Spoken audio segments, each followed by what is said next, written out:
Hello Superflan viewers, now I'm on Athena stand and I'm here with Max. He will tell us a little bit more about their products. I think everybody knows Athena, now they are coming to Europe. I'm very excited, my friends, they cannot wait to try them. So hello Max. How are you? Not bad, not bad. Nice to meet you. Having a lot of fun, you? Yes, this is different. This is awesome, man.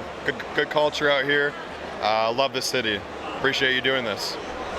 Thank you, Max. And now, can you tell us a little bit more about your products? What's your suggestions, some tips, what not to do, common mistakes? Yeah, so to kind of break it down, we've got two lines. We've got a liquid line, and we've got a dry powder salt line.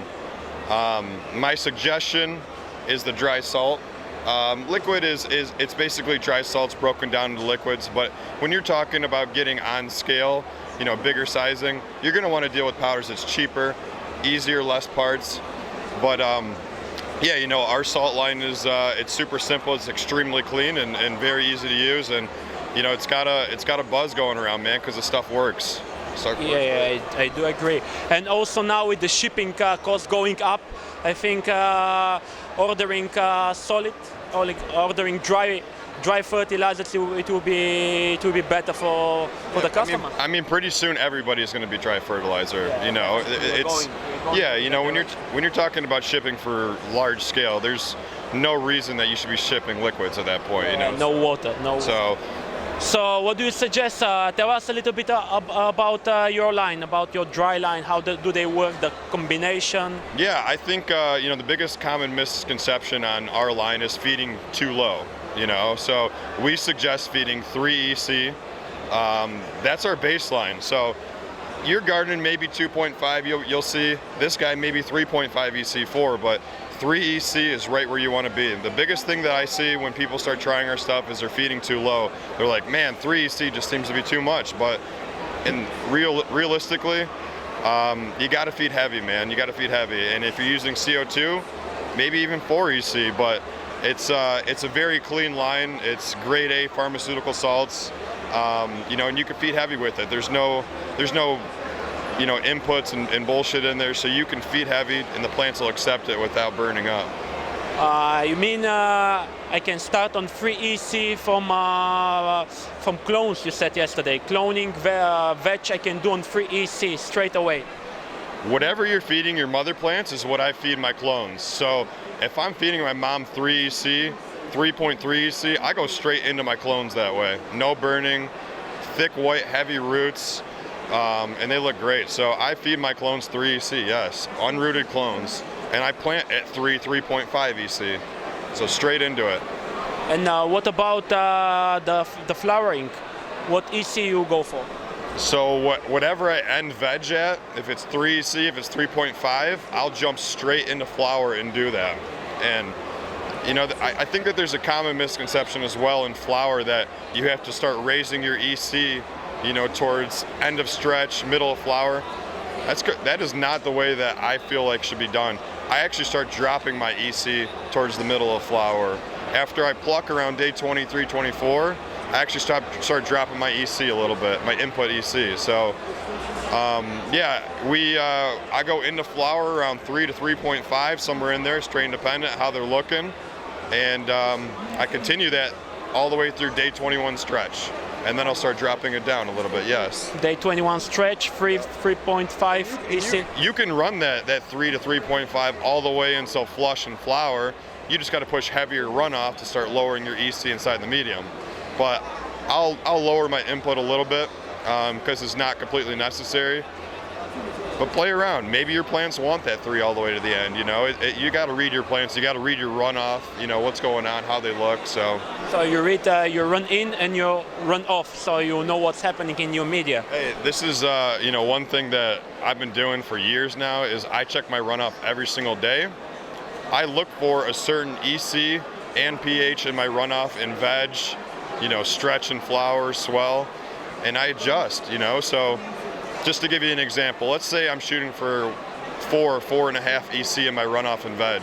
If it's coming out at 5.5 EC, the next couple days, I'll push heavier runoff to start lowering it back down. I'll keep that same 3 EC feed, just push heavier runoff and drop it down. The plant likes a heavy feed, a heavy input feed, so right around 3. But if you gotta lower it in the medium, you push more runoff. If say it's running off at 3.5 and you want it at say 4.5 because your plants look good at 4.5, you push less runoff the next couple days and start raising it in the medium. Yeah, I so understand. little tips like that too. Same thing with pH. Let's say we're shooting for 6 pH in our runoff and it's coming out at 5.5. I'm going to feed at 6.5 pH to start raising it up into the zone I'm looking for and balance it out, So just little stuff like that. So what's your target pH of the runoff? Target pH. I see my healthiest looking plant around 5.8 in veg in my runoff, 6.0 during stretch, and about 6.2 when they're swelling, so after stretch. So I go 5.8, 6.0, 6.2. So guys, this is like a high level knowledge.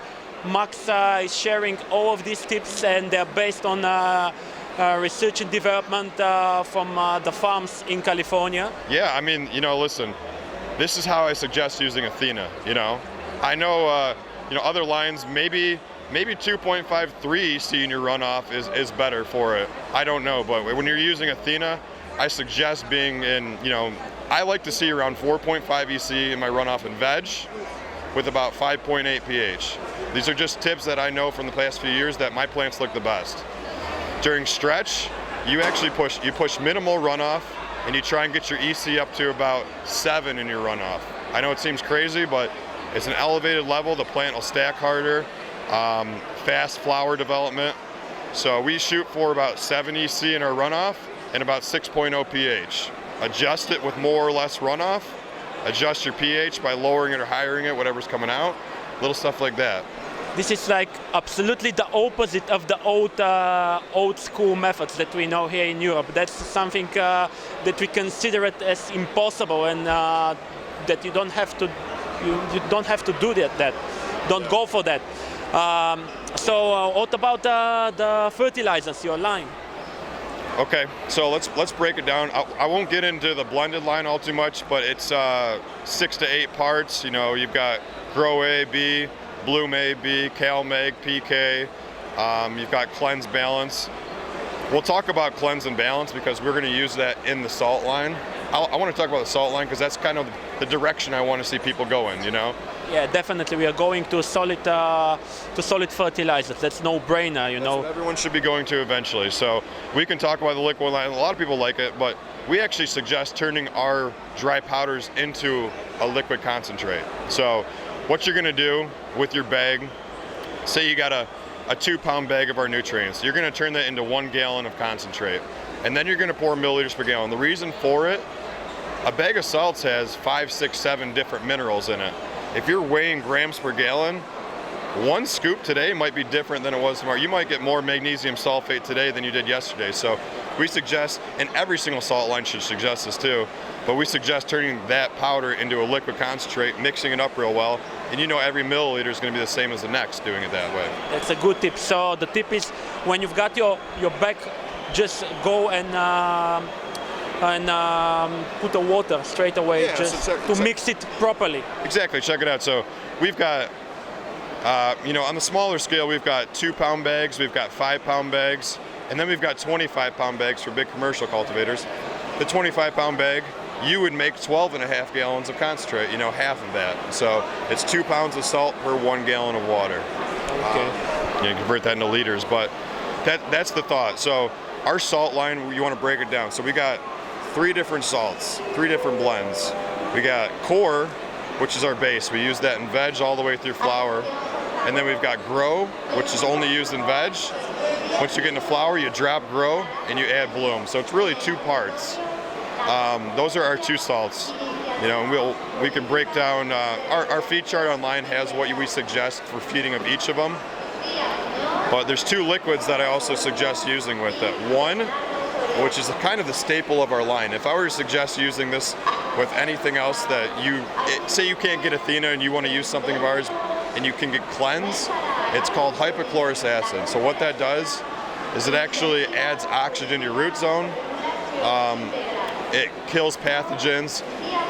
Root rot does not occur nearly as high using cleanse with hypochlorous acid. Your reservoir, your drip lines are extremely sterile and clean. It's a great product. So cleanse is used in our blended or liquid line and in our pro line, but that's 2 mils per gallon every single feed from clone all the way until harvest. So. And thanks for that, Max. And can you suggest us some method of growing that's your favorite? Like we can talk about media, CO2, strains, light. Okay, so I'm a big LED grower. I grew up with, HBS, but I've learned how to grow with LEDs to the point where I'll never buy a double-ended again. So I use a company, Lux Lighting, also our sister company of Athena. But I use Lux Lights, or 645 LEDs. They cover a 4 foot by 4 foot area. And I suggest running a drip system and putting 9 plants under each light in 7-liter, 8-liter pots, 2-gallon pots, and getting into multiple feeds a day once you get into flower. Pure cocoa. Keep it simple. You could put perlite in there, but all that's doing is taking up space of roots. That's for if you're going to use these massive, huge pots that you shouldn't even be using. Yeah, put perlite in there so it'll dry down faster. But if we're going to use small pots, big production, straight cocoa, let roots get in there. So, 9 plants per light, 2-gallon pots, straight cocoa under LEDs. And drip system. And what about the CO2? Yesterday you shared to me that you start with a higher level of CO2 at the beginning because we feed ourselves with oxygen, the plants need in the same way CO2. Yeah, so we breathe oxygen, that's how we breathe. Plants breathe CO2. So if you're not giving them CO2, another big thing, people don't give CO2 in veg. They're like, wow, you give CO2 in veg. That's how the plant breathes, man, so they're breathing CO2. You're going to grow a healthier, faster, stronger plant with CO2 in veg. I give my clone CO2, at certain levels. You don't want to go too crazy high, you don't need to, but 800 ppm of CO2 is what I do in veg. I start flower at 1,000, and all the way up to about day 25, 30, I'll slowly ramp it up to about 1,400, 1,500 ppm. 1,400. And then here's another big tip too. For flush, which is not just straight water, we lower our nutrients, but the last 14 days of flower, drop your CO2 completely, helps the plant flush faster, helps it fade and finish, and drop your light levels about in half. Yeah, definitely. So light levels is a whole nother story, but get rid of your CO2 all in all completely. Come the last couple of weeks of flower, start dropping your light levels, helps with terpenes and your plant finishing. Okay, that's a good tip. So the last 14 days, stop the CO2, lower your lights. What about the duration? What do you mean by duration? The light duration. Oh. Shall I put them on 10 hours of light? No, I keep it 12-12. I keep it 12. A lot of people do 11-13. They're like, I'm saving an hour of power, which is, it makes sense, but I've always done 12-12 with great results. And if you're going to rock, say, 10-13, like you're saying, only 10 hours on or 11 hours on, increase your light levels just a little bit, to kind of compensate for what you're not doing with 12 hours. Perfect, Max. Thanks a lot. And can we follow you somewhere on social? Yeah, so our main account Instagram is Athena.ag, Athena.ag, and then my personal Instagram is Dankums Hunter, so DANKEMS Hunter, HUNTER, all one word, Dankums Hunter. So, and my posts, every single one of them, I'm pretty much telling you what's going on in that post. Environment, light levels, how I'm watering the plant, how I'm feeding the plant. I do that so people can learn, whether you use my information or not.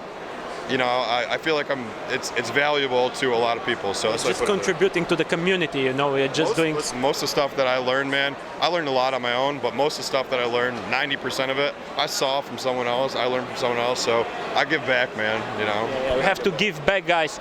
So that was my video from Athena stand. Watch my next video from you'll see where. So thanks a lot. Pleasure, man. Thanks for coming by. Yeah, same here. Guys, stay cool. Oh, yeah.